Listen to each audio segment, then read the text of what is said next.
2절의 용어의 정의. 용어의 정의는 별표를 3개를 할 수 있는 굉장히 중요한 그런 부분이고, 용어를 완벽하게 여러분 걸로 숙지하셔야 됩니다. 그래야만 여러분 문제를 좀 많이 좀 맞추실 수 있어요. 용어가 아주 중요합니다. 많지도 않고 6개인데 한번 읽어볼게요. 1호. 중개람은 제3조 규정에 의한 중개대상물에 대하여 거래 당사자 간의 매매 교환 임대차 그 밖의 권리의 득실 변경에 관한 행위를 알선하는 것을 말한다 라고 했고요. 이거를 여러 번 읽다 보면 어떤 결론에 도달을 하는데, 나머지 다 수식어고요. 수식어고, 중개란 한마디로 줄이면 뭐를 뭐하는 것이다 이렇게 줄여볼 수 있을까요? 행위를 알선하는 것이다 이렇게 줄여볼 수 있어요. 행위를 알선. 행위 알선에다가 채색해 주시고요. 행위를 알선. 그럼 이제 역으로 한번 가볼게요. 그 행위가 뭐인가요? 문장 안에서만 찾아보세요. 행위가 매매, 교환, 임대차. 그것만 있는 게 아니죠. 또 그 밖의 권리의 득실 변경을 시키는 행위죠. 그럼 그 행위는 누가 하는 거죠? 그 행위를 하는 당사자 누구예요? 거래 당사자. 행위의 당사자는 거래 당사자를 말하는 겁니다. 그러면 거래 당사자라고 표현했으니까 그 행위는 바로 거래 행위라는 것도 알 수 있죠. 그죠? 거래 행위. 그러면 그 거래 행위는 무엇을 가지고 하는 겁니까? 어떤 물건, 중개 대상물이라고 하는 걸 가지고 하죠. 중개 대상물이라는 것을 가지고 합니다. 그러면 결과적으로 중개하는 자는 뭐만 하는 겁니까? 중개하는 자는 알선만 하는 겁니다. 그래서 다시 중개하는 자는 뭐만 한다고요? 알선. 그리고 대부분의 행위는 누가 하는 거고요? 거래 당사자들이 하는 거. 그럼 정리하면 중개하는 자는 거래 당사자들이 뭐 할 수 있도록, 거래할 수 있도록, 행위할 수 있도록 뭐 해주는 거? 알선. 소개해주고 뭐 주선해주고 힘써주고 뭐 그런 거를 중개라고 얘기합니다. 2호. 공인중개사람은 이 법에 의한 공인중개사 자격을 뭐한 자? 취득한 자. 여기서 이제 자격을 취득했다라고 하는 것은요. 자, 저를 잠깐 보세요. 자, 여기에 만약에 이 종이에 공인중개사 자격증이라고 써 있는 종이가 이제 지금 손 맞추고 복도에 떨어져 있어요. 복도에. 그럼 이제 제일 빨리 나가는 사람이 그걸 어떻게 할 거예요? 주울 거 아니에요. 그럼 주웠어. 그럼 그 사람은 이제 가방 싸서 집에 가도 되죠. 취득했으니까. 자격증, 여기 이제 자격증 취득했으니까. 그런 의미가 아니라는 거예요. 그래서 취득은 그런 의미가 아니에요. 그럼 여기서 말하는 취득이라고 하는 것은 항상 어떤 그 증서를 취득한 게 아니고, 그건 습득이나 마찬가지죠. 여기서의 취득은 대장상에, 그죠? 대장상에 나의 이름이 올라가는 거. 그걸 취득이라고 얘기합니다. 자, 무슨 대장에 올라가야 되겠어요? 자격증 교부 대장에 내 이름이 올라가는 거. 이걸 취득이라고 이렇게 이해하면 돼요. 그래서 취득은 습득을 말하는 게 아니라는 거. 그 다음에 3호에 보면 중개업이 있는데, 이 중개업은 다른 사람의 의뢰에 의하여 일정한 뭐를 받아야 됩니까? 보수. 그래서 중개를 업으로 행하는 것을 중개업이라고 합니다. 그러면 중개업은요, 3가지 요소가 필요합니다. 이 중개업의 3요소라고 그러는데, 중개업의 3요소를 한번 좀 찾아봐 주시겠어요? 첫 번째, 의뢰. 다른 사람의 의뢰. 두 번째, 보수. 세 번째는 업. 이렇게 이제 3가지를 중개업의 3요소라고 합니다. 4호, 개업공인중개사람은 이 법에 의하여 중개사무소 개설 등록을 한 자를 말한다. 개업공인중개사는 한마디로 줄여서 뭐 한 자를 말합니까? 등록한 자. 그러면 우리 등록한 자가 포인트가 되는 말이죠. 그 등록이라는 말은 한자 그대로 좀 풀어보면요. 등자가 우리가 산에 가는 거를 뭐라고 해요? 등산. 학교 가는 건 등교 이렇게 얘기하잖아요. 그럼 뭔가 올라가는 거잖아요. 학교 옛날에 보면 다 학교가 어디 있었어요? 다 이렇게 좀 약간 고지대에 있었잖아요. 옛날에 학교가 이렇게 저지대로 나 학교 내려갔다 올게 이렇게 하는 경우는 없잖아요. 그죠? 올라갔다 학교 오는 거지. 그러니까 학교는 이제 오를 등자를 쓰는 거죠. 그리고 록자는 기록할 록자입니다. 그래서 올려서 기록한다 이런 개념인데, 어디에다가 올려 기록한다는 거냐면 대장에. 그러니까 취득이라는 단어하고 등록이라는 단어가 의미는 동일합니다. 각각의 대장에 나의 이름이 올라가는 거, 뭐 기록되는 거, 이거를 이제 취득이나 등록이라고 표현합니다. 5번째 용어가 이제 소속공인중개사인데, 소속공인중개사는 일단 개업공인중개사에 뭐 되어진 자, 소속되어진 자여야 하고요. 그래서 공인중개사 해놓고 가로에 보니까 개업공인중개사인 법인의 사원 또는 임원으로서 공인중개사인 자를 포함한다라고 했고요. 로서 중개업무를 수행하거나 개업공인중개사의 중개업무를 보조하는 자를 소속 공인중개사라고 정의합니다. 질문 하나 드릴게요. 소속 공인중개사는 업무가 몇 개가 있나요? 2개가 있어요. 자, 첫째 업무는 뭐예요? 중개업무 수행이 첫째 업무고요. 두 번째는 중개업무를 보조하는 그런 자를 소속 공인중개사라고 합니다. 미리 하나 좀 설명을 드려야 할 것은 거기서 말하는 사원 또는 임원이라고 하는 거 있잖아요. 사원 또는 임원. 이걸 좀 잠깐 설명을 드리는데 사원이라고 하는 말은요. 무한 한없는 책임을 지는 사람이다라는 의미의 무한책임사원이라고 부릅니다. 무한책임사원이요. 그러면 임원은 이사감사를 말해요. 이사감사를 임원이라고 얘기한다. 다시요. 사원은 누구의 존말이죠? 무한책임사원의 존말이에요. 시험을 어렵게 주려면 이 말도 줄 수 있어요. 유한책임사원이다 이렇게 주고요. 유한책임사원과 무한책임사원이 같은 말인지를 물어보는데 이게 같은 말이에요? 다른 말이에요? 다른 말이죠. 왜요? 무한과 유한은 다르니까. 그럼 여기서 말하는 무한책임사원은 글자 그대로 사원에 들어가는데 유한책임사원은 뭐에 들어가지 않는다는 거예요. 이 법에서 말하는 사원에는 들어가지 않는다는 거 그렇게 좀 정리해 주시고요. 임원은 어떤 회사의 이사나 감사 정도의 급을 임원이라고 얘기하는데 이거는 회사 내부적으로 정하는 직급이에요. 회사 내부적으로 정하는 직급인데 이 직급에 해당이 되어지는 자들이 결론적으로 뭐라는 얘기예요? 소공에 들어간다는 거죠. 소공에 포함이 된다라는 거. 이렇게 정리해 주시면 되겠어요. 근데 다 되는 건 아니고 이 중에서 뭐 있는 자, 자격 있는 자가 이 소공에 해당이 되고 회사 내부적으로 보면 사원 또는 임원이다. 이렇게 이제 이해하시면 되겠죠. 그러니까 이들을 개업공인중개사라고 생각하면 안 된다는 거죠. 그냥 소공으로 이렇게 이해하셔야 돼요. 그다음에 6번째 용어가 이제 중개부조원 나오는데 중개부조원은 앞자리에 뭐가 아닌 자라는 표현 썼어요. 공인중개사가 아닌 자. 거기다 우리 채색 한 번만 해주시고요. 소속 공인중개사하고의 차이점이잖아요. 뭔 차이가 있어요? 소속 공인중개사는 뭐여야 하고요. 공인중개사여야 하고 중개부조원은요. 공인중개사가 아니어야 하죠. 아닌 자로서 개업공인중개사에 소속되어서 중개대상물에 대한 현장 안내 및 일반 서무 등 개업공인중개사의 중개업무와 관련된 단순한 업무를 뭐하는 자? 보조하는 자. 우리 그러면 질문 하나 드릴게요. 중개보조원의 업무는 몇 개? 중개보조원 업무 몇 개? 1개. 자, 무슨 업무 하죠? 단순한 업무 보조.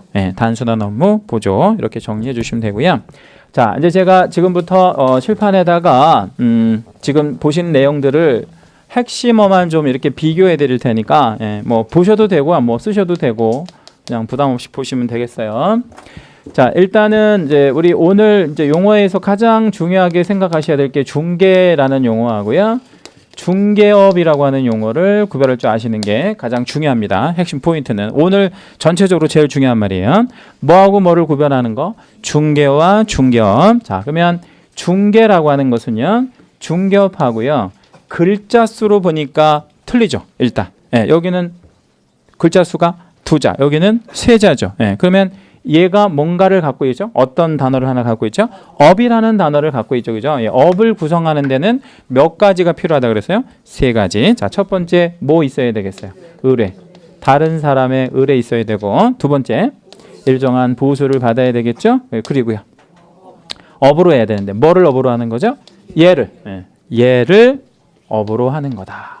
이렇게 해야죠. 근데 여기서 좀 어려운 단어 있나요? 여기서 의뢰, 보수, 업에서 어려운 단어 없어요? 정말로 어려운 단어가 하나 있는데 그게 뭐예요? 업이라는 단어죠. 아주 어려운 단어죠. 이게 업이 뭐냐? 업은 계속성과 그렇죠? 무슨 성을 반복성을 갖고 있는 행위를 업이라고 얘기합니다. 우리 판례가. 그러면 계속성과 반복성의 우리 그 반대적인 개념을 한번 생각해 볼게요. 계속적이고 반복적인 거의 반대말은 뭐예요? 일회성, 일회성 또는요, 또는 뭐 우연하게, 우연성 뭐 이런 것들이 나온다면 얘는 뭐가 아닐 것이다 라고 생각하시면 되겠어요. 업이 아닐 것이다. 그래서 이게 되게 중요한 아주 잘 나오는 시험에 뭐 이런 개념들이죠. 자, 그러면 이거를 왜 여기다 적어드리냐면 중개는요. 중개는 행위만 알선하면 되는 거잖아요. 그렇죠? 그럼 여기는 의뢰가 있을 필요가 없죠. 의뢰가. 그리고요. 여기는 보수를 안 받아도 됩니다. 보수 필요 없다는 얘기지. 그리고 여기는 뭐가 아니어도 된다라는 거죠. 업이 아니어도 된다라는 겁니다. 그렇죠? 세 개 다 없어도 되는 거예요. 그저 여기는 뭐만 하면 되는 거예요. 알선만 하면 중개를 알선만 하면 그게 되는 것이지 여기는 이런 걸 세 가지를 다 하고 해야 된다는 거죠. 그러면 이 두 가지를 구별하는 실익은요. 이 두 가지를 구별하는 실익은 여기에 있습니다. 요거는 그냥 해도 됩니다. 그냥. 그러니까 여기는 다시 말씀드리면 관청에 등록을 할 필요가 있다 없다? 없다. 등록 불요. 그런데 얘는 그냥 하면 안 돼요. 얘는 그럼 여기는 뭐가 필요해요? 등록을 필요로 합니다. 그래서 등록을 요한다. 등록을 필요로 한다. 그럼 등록 없이 하면 어떻게 되겠어요? 등록 없이 하면 처벌 받아야 되겠죠. 그래서 등록 없이 하면 3년 이하의 징역형이나 2천만 원 이하의 벌금형을 받을 수가 있어요. 이걸 무등록 중개업이다 이렇게 표현하고요. 요 개념이 일단 첫 번째 알고 계셔야 될 개념이고, 자, 그 다음에 다음 질문. 자, 공인중개사라고 하는 용어하고요. 그 다음에 우리 개업공인중개사는 용어 나왔죠? 아니 개업공인중개사. 이 두 개의 차이가 있죠, 그죠? 여기는 뭐를 갖고 있는 자예요? 자격. 자격을 어떻게 한 자? 취득. 자격을 취득한 자를 이제 공인중개사라고 얘기하고, 여기는 뭐 한 자? 등록한 자. 등록한 자라고 정의하죠. 등록한 자. 공인중개사의 종류가 있어요? 종류는 없어요? 공인중개사의 종류. 뭐 공인중개사 1급, 공인중개사 2급 이런 거 있어요? 없어요? 없죠. 국내용 공인중개사, 국제용 공인중개사 이런 거 없죠. 근데 요거는 종류가 있어요. 종류. 그래서 이제 요거를 등록한 자는 종류가 여러 개가 있어요. 종류 한번 좀 불러볼게요. 뭐를 따가지고 등록을 한 자가 있어요? 공인중개사 자격을 따서. 그럼 이걸 뭐라고 얘기를 해야 되겠어요? 공인중개사인 개업공인중개사. 이렇게 이제 부르면 되겠죠. 이렇게 공인중개사인 개업공인중개사. 그러니까 일반적으로 개업공인중개사 하면 얘를 말하는 거지. 그죠? 또 누가 있을까요? 우리 시험 봐가지고 되지 않은 사람도 있는데 그 시험 봐서 되지 않은 사람은 어떻게 나온 거라고 우리 생각하시면 되냐면, 이 공인중개사 자격 제도가 1985년도에 1회 시험이 있었습니다. 근데 이 중개업이라는 게 1985년부터 시작됐나요? 그건 아니죠. 고려시대 때부터 있었다 그랬잖아요. 이 아주 옛날부터 뭐를 하셨던 분들이 있어요. 중개업 하셨던 분들. 그분들이 가지고 있는 기득권을 인정을 해야 하고, 그분들이 갖고 있는 기득권을 인정을 이 법 본문에다가 써주기가 좀 그래요. 그래서 법을 다 만들고 맨 밑에다가 붙여준 거예요. 맨 밑에다가. 그 법을 만들고 맨 밑에 붙이는 걸 뭐라 그래? 부칙. 부칙상의 개업공인중개사라고 표현하는 사람이 있어요. 그러면 요 위에 사람과 요 밑에 사람의 차이점은 뭐냐면요. 이 사람은 뭘 해가지고 된 사람이에요? 시험 봐가지고 된 사람이에요. 이 사람은요? 옛날부터 중개업을 해왔기 때문에 그 기득권, 권리를 인정하는 사람이다. 이렇게 생각하시면 돼. 그래서 요 사람이 지금 통계를 보니까 5,000명 정도 있어요. 5,000명. 즉 오늘 현재 5,000명. 여기는요. 여기는 8만 명 돼요. 8만 명. 굉장히 많죠? 많은 거예요? 아니면 뭐 적당인 거예요? 제가 생각할 땐 적당한 것 같아. 적당해요. 근데 이제 10만 명이 넘어가면 많아지겠죠. 이제 10만 명이. 그러면 이제 올해 이제 예를 들어서 한 뭐 5천 명 뽑는다고 칩시다. 그래서 5천 명 정도 만약에 선발이 되면 공인중개사 그 중에서 30% 정도가 개업을 합니다. 이렇게 이제 되면 이제 순증이 될 거 아닙니까? 지금 한 5천 명 정도 되니까. 그럼 이제 10만 명이 넘어가면 이제 시장에서 이런 목소리가 이제 나오겠죠. 너무 많이 이제 사람이 많다. 개공이 많다. 이거 뭐 좀 그렇다. 이렇게 되면 이제 어떻게 되겠어요? 누구를 이제 좀 덜 뽑아야 되겠어요. 신규로 공인중개사 자격을. 예, 그러니까 이제 잘 생각해 보면요. 1회부터 지난 25회 시험까지 이렇게 이제 쭉 보면요. 시험의 난이도가 이렇게 쉬웠다 어렵다 이렇게 약간씩은 해요. 이렇게. 예, 근데 전체적으로 보면 전체적인 그래프를 좀 보면 이런 식으로 난이도가 올라가고 있다는 거지. 이런 식으로. 예? 예, 그래서 1회 때 합격하신 분들이 굉장히 많아요. 1회 때 3만 명 정도 넘게 합격을 했거든요. 예. 그러니까 최고로 많이 합격한 게 1회 시험인데 그때 시험 이후로 계속 뭐 이렇게 약간씩은 뭐 이렇게 오르고 내리는 어떤 그런 거는 있었어도 큰 틀에서 보면 이렇게 우상향하는 그래프. 그러니까 계속 어려워지는 거지. 그럼 이제 여러분이 26회에 이제 시험을 보실 거 아니에요. 그죠? 예, 26회. 그럼 예를 들어서 한 8회, 29회 뭐 이 정도 이렇게 되면 그때 시험은 지금보다 훨씬 어려워진다는 겁니다. 훨씬. 예, 그리고 이제 조금 더 지나면 여러분이 이제 자격 취득하시고 한 2년이나 3년 정도 지나면 제 생각에는 개인적으로 생각할 때는 상대평가로 갈 가능성도 농후해 보여요. 예? 상대평가로. 지금 절대평가로 하고 있는데 절대평가 필요 없고 상대평가로 갈 가능성이 아주 농후해 보여요. 주택관리사는 올해부터 상대평가로 돌아섰습니다. 그렇게 이제 될 가능성이 많아요. 그러니까 여러분한테 기회는 내년, 후년 뭐 정도밖에 없어. 그러니까 근데 한 3년 정도 붙어야 되겠다. 3년 있다 붙어 이렇게 생각하지 말고 오래 하시라고 올해. 예, 올해. 아셨죠? 예, 올해. 그러니까 시작할 때 하시는 게 제일 좋아요. 이게 왜냐면 또 나는 막 이거 한 3년 계획하고 왔는데 이렇게 할 수도 있는데 3년씩 이렇게 투자하시고 그럴 만한 공부 아니니까 올해 다 끝낸다고 생각하시고 아무튼 시험은 되게 어려워집니다. 항상. 근데 이분들은 뭐를 갖고 있는 사람이라고 생각하시면 된다고? 기득권. 네, 이렇게 기득권. 자, 그럼 이제 질문 하나 드려볼게요. 이 종별은 이렇게 계속해서 이렇게 우상향합니까? 순증합니까? 이렇게 순증하죠. 왜냐하면 시험을 통해서 계속해서 배출이 되니까. 근데 이 종별은 어떻게 되겠어요? 계속 줄어들겠죠. 왜 줄어들어요? 이제 이분들이 돌아가셔서 이렇게 돌아가시니까 이제 계속 이렇게 이제 줄어드는 거예요. 예. 그 다음에 이제 하나 더 있는데 법인인 개업공인중개사가 있어요. 예. 그 법인인 개업공인중개사라는 건 어떤 의미냐면 자연인만 중개업 등록을 하는 게 아니라 법인 형태로 중개업을 할 수가 있어요. 법인 형태로. 그럼 이 법인 형태로 중개업하면 자격은 없어도 돼요? 아니면 있어야 돼? 있어야지 당연히. 그래서 이 법인을 구성하는 아까 저기서 보셨던 사원 또는 임원이잖아요. 거기에서 최소한 자격인 사람 2명이 나와야 돼. 예. 그래야만 법인이 되어질 수 있어요. 그러니까 자격 하나만 있으면 되고 여기는 최소한 몇 개? 2개가 있어야 돼. 자격이. 그래야만 법인으로 갈 수 있다. 그러면 얘랑 얘는 다 자격이 있는 종별이고 요거는요. 자격이 없는 종별이다. 이렇게 정리하면 됩니다. 다시 한번 말씀드릴게요. 공인중개사는 뭐를 취득한 자? 자격을 취득한 자고 개업공인중개사는요. 등록한 자입니다.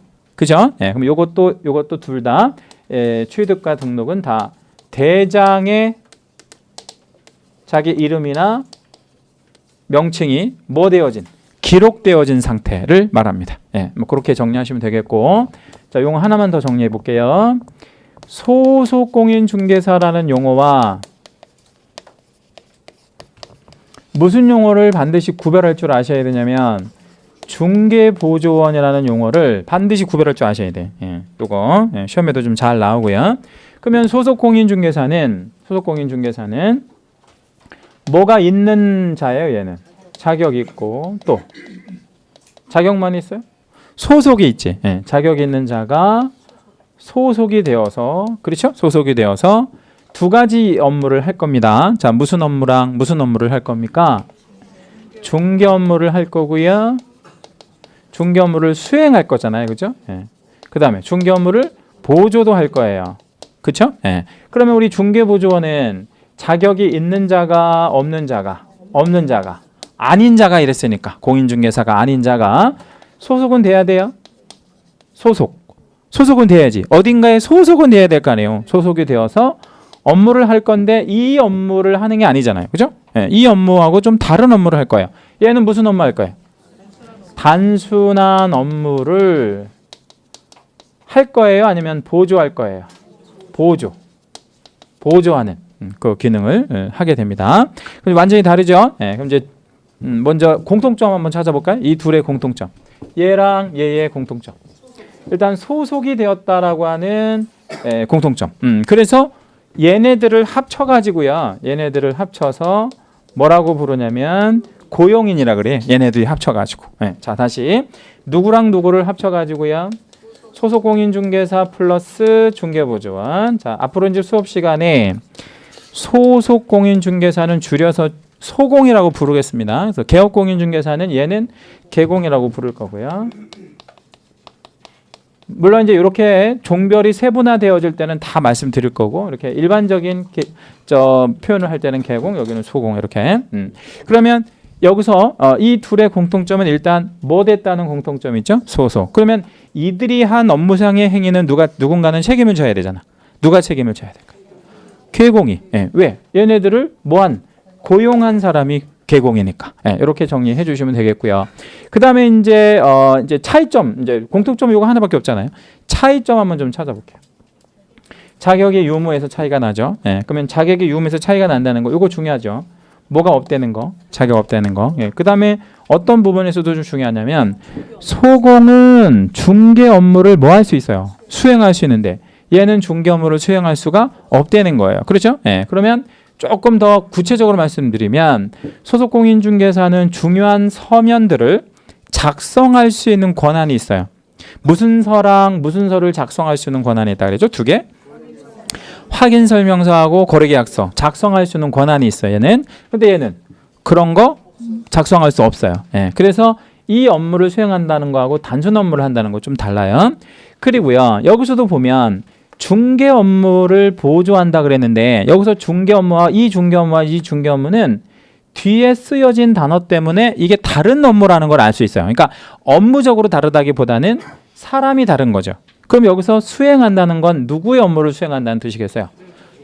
소공, 본인의. 소공 본인의. 여기서 보조는 누구의 업무를 보죠?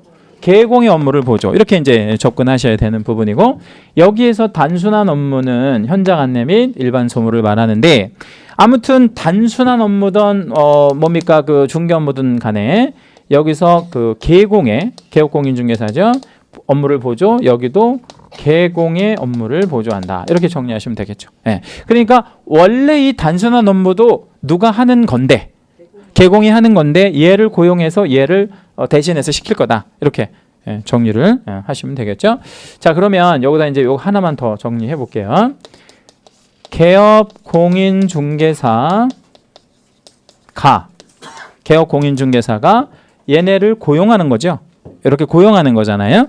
근데 개업공인중개사하고 고용인하고 합쳐서 부르는 말이 있어야 될 거 아니에요. 그렇죠? 예. 그럼 합쳐 부르는 말을 뭐라고 표현하냐면 개업공인중개사 등이라고 얘기합니다. 등. 예. 그러면 개업공인중개사 등은 누구누구를 다 포함하는 개념이에요. 개공과 플러스 고용인이죠. 뭐. 고용인 싹 포함시켜서 개업공인중개사 등이다. 이렇게 표현합니다. 여기 안에는 사원 또는 임원도 들어가나요? 네. 사원, 임원 포함. 왜냐하면 사원 또는 임원이 소공 안에 들어가는 개념이니까 이렇게 정리를 해주시면 되고요.